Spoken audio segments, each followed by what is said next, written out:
Alhamdulillah, barakallah, ini hikmah daripada bulan Ramadan.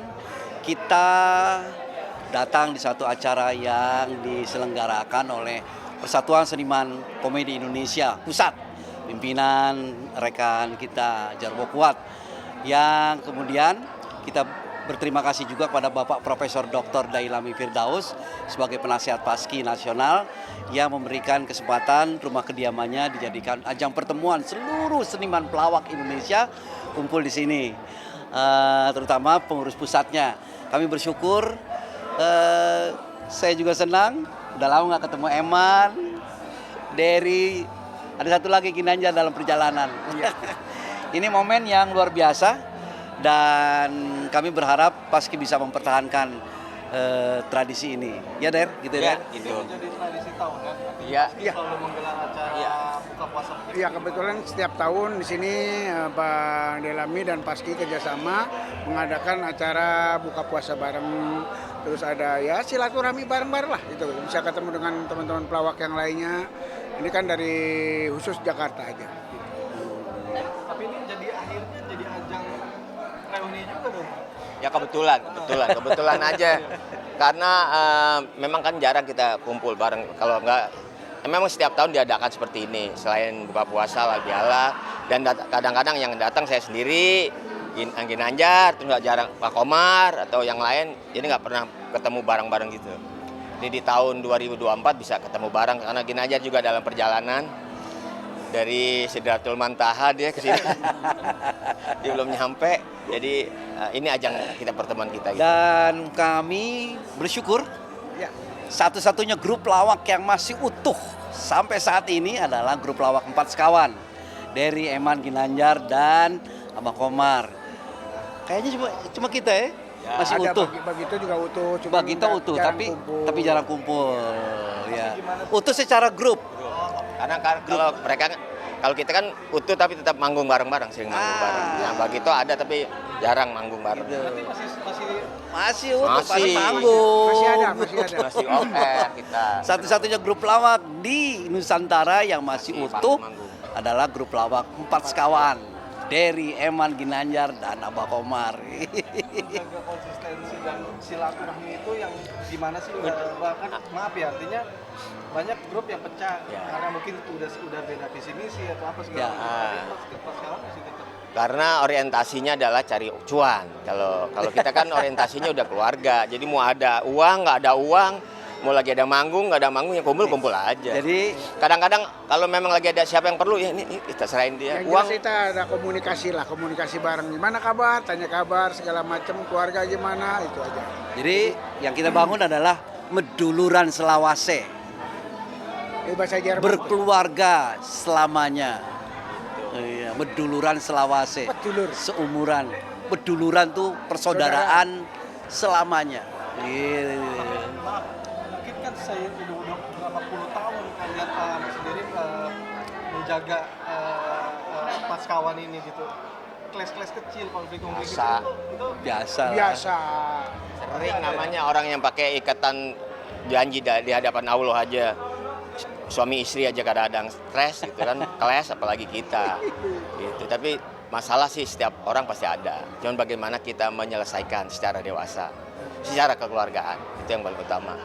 Gitu. Berarti pernah ada kelas-kelas kecil? Wow, sering. Nggak bilang nggak pernah ada. Banyak aja, sering ada. Tapi yang paling ngahin atau yang biasa ngasih wejangan nasihat Itu siapa?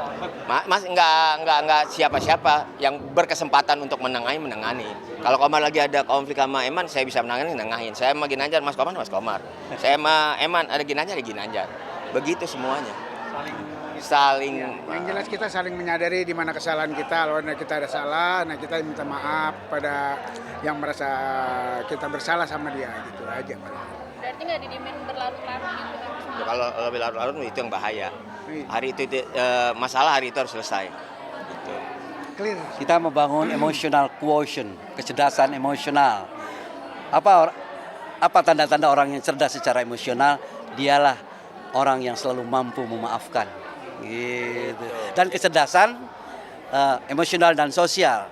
Itu yang kita kembangkan, kecerdasan emosional dan sosial. Kalau kecerdasan sosial, siapa orang yang cerdas secara sosial?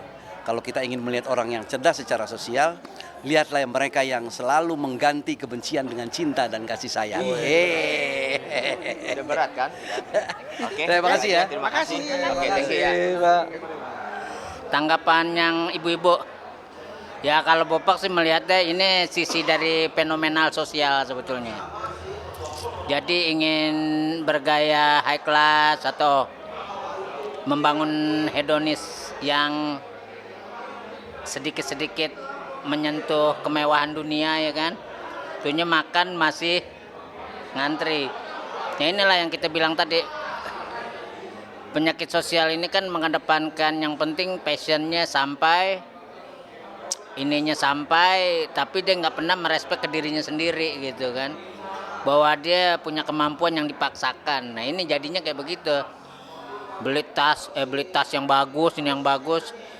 Nggak taunya bawa makanan sendiri kayak irit supaya bisa membeli barang-barang branded kan gitu. Tapi keberatan itu gimana Bang? Artinya ya ibu-ibu ini gak ada yang tahu kalau ternyata dia sebegitu memperjuangkan lifestyle-nya. Iya. Tapi sampai sebegitu menderitanya, dalam arti harus berbekal, harusnya makan yang enak lah ibaratnya gitu. Tapi itu kayak orang apa ya, kayak orang-orang ekonomi bawah gitu loh Bang. Ya yang jelas mah kalau Bopak sendiri sih melihatnya kan tidak dengan rasa apa sih mengejas mereka lah, itu hak mereka. Kalau buat Bopak ini anggap aja ini satir komedi. Jadi melihat mereka ingin sesuatu yang high class, tapi kemampuan untuk diri sendiri atau melayani diri sendiri aja belum mampu. Dia lebih mengutamakan penampilan. Wah dibeli tas-tas branded nih branded. Tapi sama teman-temannya makan matungan atau makan dari bawa bekal kan kayak gitu. Ya sebetulnya sih ironis juga lah ya. Tapi mudah-mudahan ini yang kita lihat ini bercandaan dari mereka-mereka lah. Maksudnya dia membuat satu candaan yang luar biasa untuk mengelabui masyarakat Indonesia. Orang susah pun bisa melakukan hal-hal yang sifatnya fashionable dengan branded yang dia miliki. Walaupun di belakang dia ngos-ngosan untuk makan kayak gitu aja. Tapi sih kalau Bapak melihat dari sisi positif aja lah. Ini mungkin candaan mereka itu doang. Ya, kalau tanggapan saya ini sebetulnya kreatif ya yang ulang tahun. Karena memang ini sesuatu yang beda dari yang lain. Dan nggak tahu ini muncul idenya dari siapa. Akhirnya dia pakai cetakan nasi dari rice cooker. Mana hitam banget lagi. Itu kayak roman-romannya angus tuh. Yang biasa-biasa kan kalau kita lihat tumpeng ya, kayak peci saya kan kayak cetakan tumpeng gitu ya. Tapi yang kali ini beda, tapi ya itulah cara mereka mengekspresikan dirinya untuk di hari jadinya ataupun di hari ulang tahunnya. Yang penting adalah doa dan keselamatan, keberkahan ya. Sukses. Oke, tapi gimana Bang? Ente sendiri baru lihat tuh modelan begitu. Baru banget lihat. Kalau kue-kue lain sering kita misalnya kayak donat ditumpuk atau misalnya singkong dibikin tumpukan juga gitu kan, jadi kue tart gitu kan. Terus kemudian kue-kue yang unik gitu ya, dongkal saja pernah saya lihat yang seperti itu. Tapi yang namanya cetakan pakai rice cooker, jadi nasi yang dicetak di rice cooker sampai hitam begitu, ini baru banget lihat dan udah gitu nggak ada seninya sama sekali, polos banget, cuma angka ulang tahun. Itu roman-romannya kasih pitain dikit ngapa biar kelihatan manisan dikit. Ini udah harga, namanya nasi juga udah tawar rasanya ya, cuma jangan kebanyakan ngeri diabetes.